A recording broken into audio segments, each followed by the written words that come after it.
So how can you increase your chances of success with your idea for a product or a business?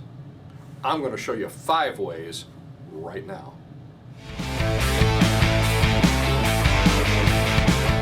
Hey, it's Don Skaggs again with Empowered Inventing TV, where we try to help you help other people by taking your great innovation, the right opportunity, mixing that with sound wisdom so you can turn them into real things like products and businesses that make money. Now today I want to talk to you about 5 ways to increase your chances for success with your idea. Now, because everybody's looking for a way to increase their chances of success. And they're always trying to find some shortcut, and they're always trying to find, or a lot of times they say, oh yeah, I know what they are. They're money, money, money, money, and more money. And let me tell you what, that's not right. A lot of people will think that. A lot of people will even tell you that. And while money can help in certain situations, it is not the first thing that you need. I always say you put 3 things into an idea. You put time, you put money, but you put this third thing, this intangible thing called wisdom. And if you don't have the wisdom first, guess what? That time and that money are going to be spent in the wrong places, because if you don't have the wisdom first, you'll end up spending that money and that time in the wrong places. I can tell you instance after instance after instance where I've actually watched this happen. It's like watching a car crash in slow motion or a train wreck in slow motion. It's an awful thing to watch, but it happens. And why does it happen? Because they're focused too much on the money first. Now, that's not even what I came here to say today, but what I am going to tell you is 5 ways that actually aren't going to cost you any money. And that will help you increase those chances of success. And the first thing is start off from a position of strength. And you say, well, Don, how do I do that? I don't have any, I don't have any strength or power, and that's money, isn't it? No, it's not. Gaining knowledge will increase this position of strength. And what do I mean by gaining knowledge? Well, knowledge of the industry, knowledge of the application for your idea, for a product or a business. And how do you gain that knowledge? Well, it's becoming fully immersed in that world. You really have to learn everything you can about what's going on the inside of that industry. I always said, if you want to come up with an idea that every McDonald's will buy, every McDonald's has to buy this because this is going to really help them, it's going to save them a lot of money, it's going to do this for them, it's going to do that for them, but you've never set foot inside of a McDonald's, you really don't know if you have a market or not.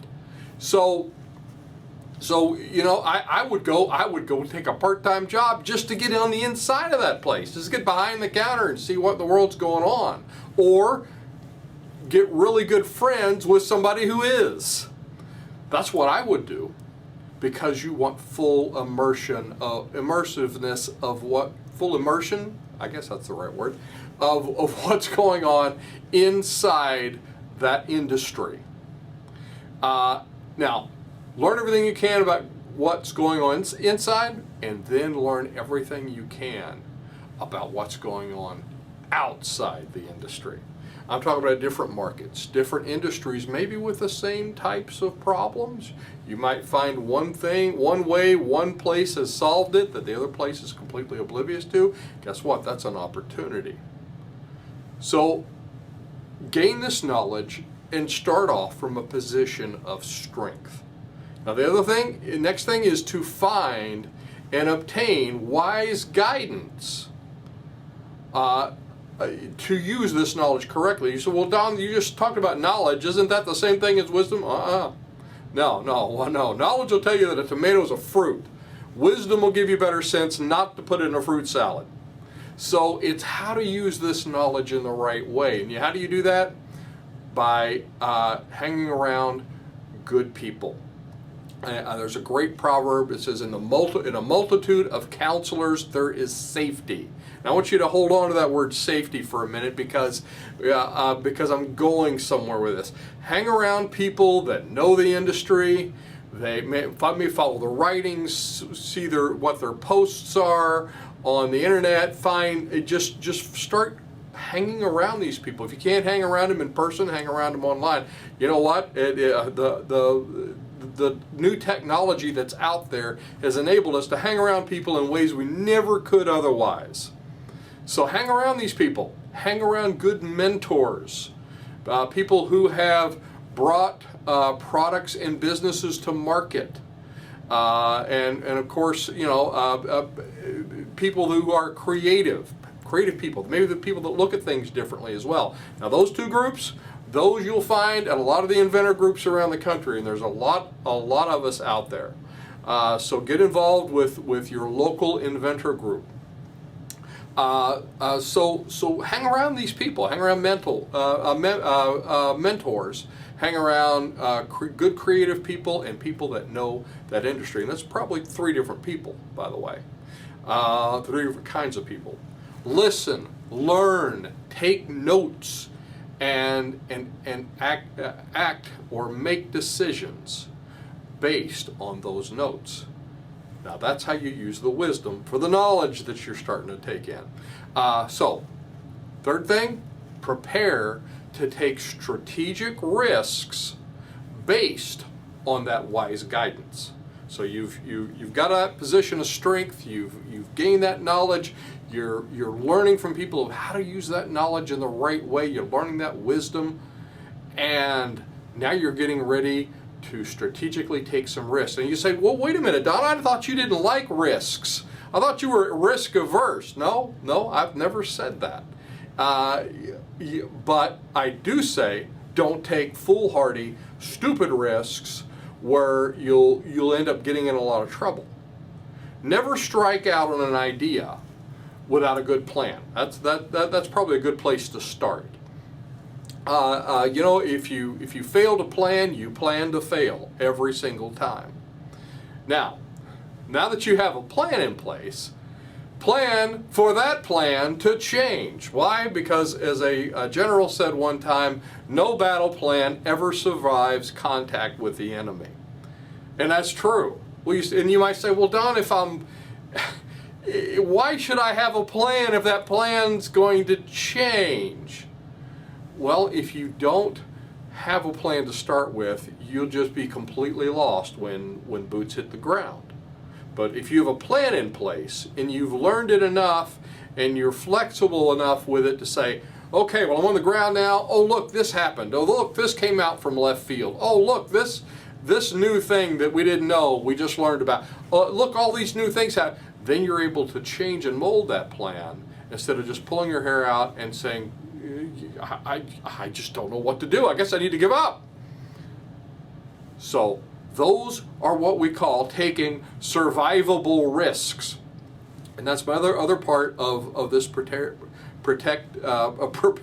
to take strategic risks is make these risks survivable.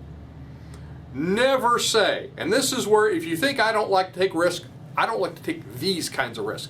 Those risks where you end up saying, well, gee, this really has to work or we're dead.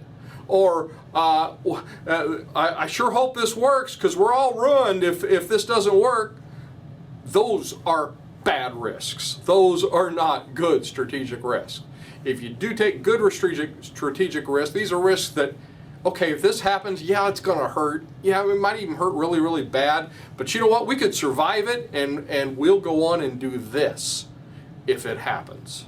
Or we'll figure it out because we won't be dead in the water if this happens or if this does not work. Just don't have one of those this has to work or it's all over kind of risks. Those are stupid, those are foolhardy, and those are not based on knowledge or wisdom. So prepare to take these strategic risks based on wise guidance.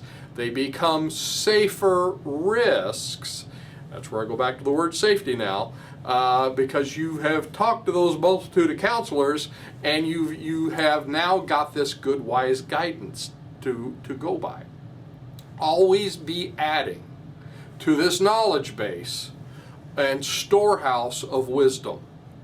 And that was that's the fourth thing. And because that, if you keep adding to it, you keep adding good people and good input to this, it's going to increase this storehouse of knowledge you have, the storehouse of wisdom.